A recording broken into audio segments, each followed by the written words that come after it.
సరే, ఈరోజు హైకోర్టు తీర్పు నేపథ్యంలో ఫర్దర్ కోర్స్ ఆఫ్ యాక్షన్ గురించి న్యాయవాదులతో చర్చించడం జరుగుతూ ఉంది.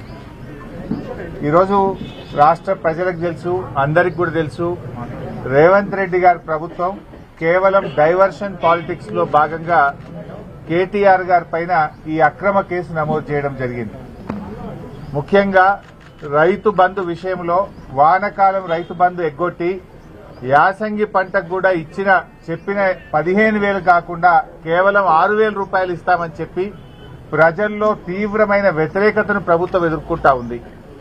ఏడాది పాలన తర్వాత అన్ని సర్వే రిపోర్టులలో కూడా ఈ ముఖ్యమంత్రి ఫెయిల్యూర్ సీఎం అని, ఈ ప్రభుత్వం ఫెయిల్ అయిందని చెప్పి ఈ రాష్ట్రంలో వచ్చిన అన్ని సర్వే రిపోర్టులు కూడా తెలియజేస్తా ఉన్నాయి. సో ఈ క్రమంలో మా పార్టీ వర్కింగ్ ప్రెసిడెంట్ కేటీఆర్ గారి మీద అక్రమ కేసు పెట్టి ప్రజల యొక్క దృష్టిని మరల్చాలని ఒక డైవర్షన్ పాలిటిక్స్ కు రేవంత్ రెడ్డి గారు పాల్పడతా ఉన్నారు.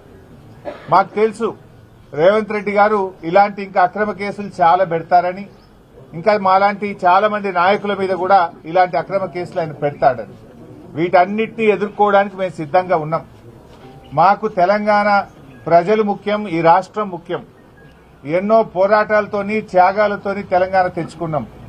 తెలంగాణ బాగుండడం, తెలంగాణ అభివృద్ది చెందడం, తెలంగాణ ప్రజల సంక్షేమం బీఆర్ఎస్ పార్టీకి అత్యంత ముఖ్యమైనది. మీరు ఎన్ని కేసులు పెట్టినా, మా మీద ఇంకా ఎన్ని రకాలుగా ఒత్తిళ్లు పెట్టినా, ఈ రాష్ట్ర ప్రజల కోసం, ఈ రాష్ట్ర సంక్షేమం కోసం మా పోరాటం మాత్రం కొనసాగుతూనే ఉంటుంది. నువ్వు ప్రజలకిచ్చిన 6 గ్యారెంటీలు అమలు చేసేదాకా నీ ప్రభుత్వాన్ని, నిన్ను ఎట్టి పరిస్థితుల్లో వదిలిపెట్టం. రేవంత్ రెడ్డి అనుకుంటున్నాడు బ్లాక్ మెయిల్ రాజకీయాలతోనో, అక్రమ కేసులతోనో, అరెస్టులతోనో తన ప్రభుత్వం యొక్క తప్పిదాలను కప్పిపుచ్చుకుంటానో, మమ్మల్ని మానసికంగా బలహీనపరుస్తానని అనుకుంటా ఉన్నాడు. కానీ మేము మరింత బలంగా పోరాటం తప్ప ఎట్టి పరిస్థితుల్లో నీ అక్రమాలను గాని, నీ 6 గ్యారెంటీల అమలుపై నిన్ను ప్రశ్నించడాన్ని వదిలిపెట్టే ప్రశ్నే ఉత్పన్నం కాదు. ఈరోజు కేటీఆర్ గారి మీద హైకోర్టులో కూడా వచ్చిన తీర్పు కేవలం విచారణ కొనసాగించడానికే చెప్పింది హైకోర్టు.